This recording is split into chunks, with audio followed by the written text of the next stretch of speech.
Hello friends, welcome back to my YouTube channel Science India Tech के इस episode में मैं आपका स्वागत करना चाहता हूं। आज हम समझेंगे दुनिया के सबसे पावरफुल कैमरे के बारे में। आज की वीडियो में हम जानेंगे कि कैसे बहुत जल्द आते देखेंगे दुनिया में सबसे पावरफुल कैमरे के बारे में। इस कैमरे को 2023 तक कंप्लीट कर लिया जाएगा। तो आइए जानते हैं क्या खासियत है इस कैमरे की, ये इतना ज्यादा पावरफुल क्यों है। इस कैमरे का नाम है LSST यानी कि legacy survey of space and time. इस कैमरे की कैपेसिटी जानकर आप दंग रह जाएंगे। इस कैमरे की कैपेसिटी की बात कर ली जाए तो इसकी कैपेसिटी लगभग 250 आईफोन 14 के बराबर है। इस कैमरे को 3200 मेगापिक्सल का बनाया गया है। आसान सी भाषा में कहा जाए तो इस कैमरे की मदद से चांद पर किसी एक डस्ट पार्टिकल को क्लियर तरीके से देखा जा सकता है, जो कि आज तक किसी कैमरे की इतनी ज्यादा कैपेसिटी नहीं रही है। इस कैमरे को अमेरिका के SLAC यानी कि नेशनल एक्सेलो लैबोरेटरी द्वारा बनाया जा रहा है। इस कैमरे को तैयार होने के बाद इसे सिरोपचन पहाड़ी के ऊपर लगाया जाएगा, जो कि चिली देश में मौजूद है। इस पहाड़ी की सबसे बड़ी खासियत यह है कि यह धरती का बेस्ट जगह माना जाता है। बताया जाता है कि यहाँ पे जो हवाएं हैं बहुत ही ज्यादा ड्राई और स्टील होती हैं, जिनके कारण किसी भी चीज का यहाँ से ऑब्जर्वेशन बहुत ही आसानी तरीके से किया जा सकता है। इस जगह पर पहले से बहुत सारे टेलीस्कोप लगाए जा चुके हैं, जो कि ऑब्जर्वेशन स्पेस की कह सकते हैं ऑब्जर्वेशन के काम आते हैं। तो आइए जानते हैं कैमरे के कुछ स्पेसिफिक फीचर्स के बारे में।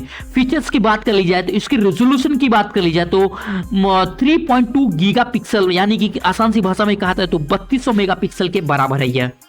अब जानते हैं कैमरे के कुछ महत्वपूर्ण पार्ट के बारे में।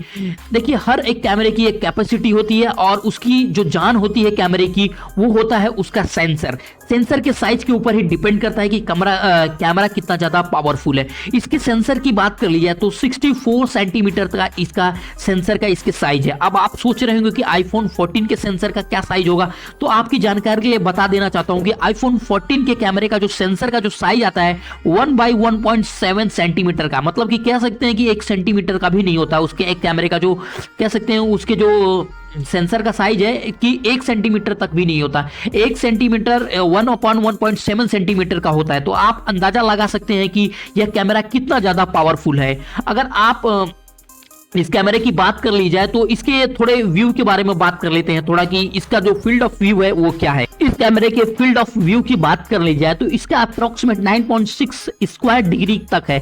मतलब आसान सी भाषा में कहा जाए तो 14 times size of full moon के बराबर है कह सकते हैं। अब आप इतना कुछ जानते ही होंगे तो आपने एक चीज और नोटिस की होगी कि कैमरे की फिल्टर के बारे में।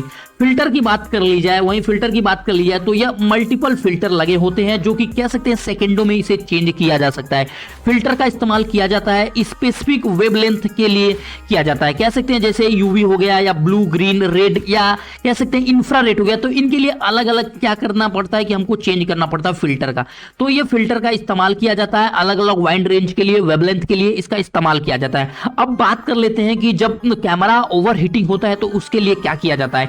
ओवर हीटिंग की बात कर ली जाए तो इसमें क्रायोस्टेट कह सकते हैं कूलिंग सिस्टम का उपयोग किया, जो कि एक लिक्विड नाइट्रोजन भरा होता है, जो कि एक क्लोज लूप में रेफ्रिजरेशन सिस्टम की तरह काम करता है। अब यह रेफ्रिजरेशन सिस्टम इतना पावरफुल होता है कि यह सेंसर को -100 डिग्री सेंटीग्रेड तक कूल कर सकता है विदाउट एनी डिस्टर्बेंस। मतलब कह सकते हैं बिना नॉइस किए यह -100 डिग्री सेंटीग्रेड तक इसका टेम्परेचर कह सकते हैं गिरा सकता है या कम कर सकता है। अब पार्ट्स के बारे में थोड़ा बात कर लेते हैं, जो कि डिसीजन कह सकते हैं डिसाइड करता है कि फोटो क्लिक करने के लिए जो लाइट की अमाउंट होता है वो बहुत ही ज्यादा जरूरी होता है किसी भी कैमरे के लिए। तो इसमें इस्तेमाल किया जाता है शल्टर और अपर्चर नामक एक सिस्टम का यूज किया जाता है, जो कि एक साथ ये मैकेनिज्म को पूरा ऑपरेट किया जाता है या रेगुलेट किया जाता है। लाइट को सेंसर तक पहुंचाने का जो होता है एडजस्टमेंट की बात कर ली जाए तो यह फील्ड ऑफ व्यू का जो हाई होता है कलेक्शन, मतलब कह सकते हैं जो लाइट को जो सप्लाई करना है इन्हीं दोनों के सिस्टम के ऊपर इसको सप्लाई किया जाता है। लाइट का जो एडजस्टमेंट होता है, एडजस्टमेंट यानी कि कितनी लाइट्स की जरूरत है अच्छी पिक लेने के लिए, तो वो सब डिसीजन क्या करता है ये अपर्चर सिस्टम और कह सकते हैं कि ये शल्टर के थ्रू ही किया जाता है, ऑपरेट किया जाता है। अब अभी आपको पता चला होगा कि नहीं कैमरे का इमेज का साइज क्या होगा, तो ये सब अभी क्लियर नहीं है। वैसे आपको जानकारी कैसी लगी कमेंट बॉक्स में जरूर बताएं, और अगर आप नए हो तो चैनल को सब्सक्राइब करना ना भूलें। धन्यवाद।